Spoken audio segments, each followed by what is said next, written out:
शिक्षणाच्या नावाखाली खासगी शाळांची अरेरावी मुजोरी ही नेहमीची नित्याचीच बाब झालेली आहे। परंतु चांगल्या शिक्षणाच्या नावाखाली पालकांची कशी मुस्कटदाबी केली जाते याचं एक धडधडीत उदाहरण चंद्रपुरातल्या शाळेच्या माध्यमातून पाहायला मिळतंय। चंद्रपुरातील ख्यातनाम अशा माउंट कार्मेल शाळेच्या मुख्याध्यापिका नित्या आणि शिक्षिका सना खत्री यांच्या विरोधात गुन्हा दाखल करण्यात आलाय।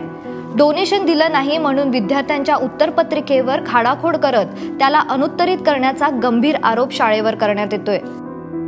9व्या वर्गाची परीक्षा झाल्यानंतर त्याला एका विषयात फेल दाखवलं आणि तुम्ही 9व्या वर्गाची टीसी घेऊन जा असं त्याला कळवलं। त्यानंतर त्यांनी माहिती अधिकारामधून RTIमधून तो पेपर मागवला। त्या पेपरमध्ये प्रायमा फेसिया खोडतोड दिसते।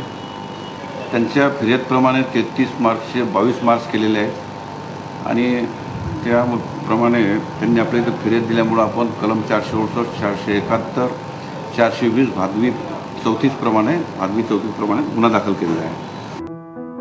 13 एप्रिल 2017 रोजी शाळेतल्या 25 विद्यार्थ्यांना अचानक शाळेने दाखला देण्याचा निर्णय घेतला।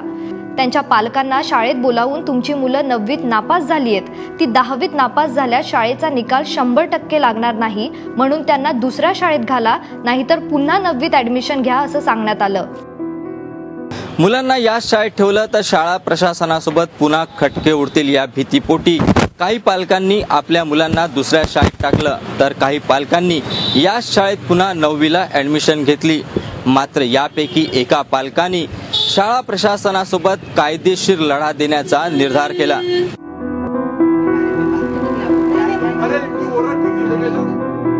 2 लाख रुपये डोनेशन नाही दिले आणि सना टीचरची ट्युशन सोडली, त्याच्यामुळे हे केलेलं असं वाटतं। तुम्ही याच्याबद्दल काही कंप्लेंट म्हणजे पोलीसमध्ये केली? हो, याच्याबद्दल मी 1 महिना पहिले कंप्लेंट केली होती। त्याच्यानंतर DIG DG यांना हायकोर्टात PI टाकलेला आहे आणि त्याच्यानंतर यांनी पोलिसवाल्यांना गुन्हा दाखल केलेला आहे। केवळ डोनेशन मिळावं म्हणून थेट विद्यार्थ्यांच्या भविष्याशीच खेळणाऱ्या या शाळेविरोधात कायदेशीर कारवाई होईल। मात्र शिक्षण विभाग या घटना थांबवण्यासाठी काय पावलं उचलतं हे पाहणंही तितकंच गरजेचं आहे। सारंग पांडेसह ब्युरो रिपोर्ट ABP माझा, चंद्रपूर।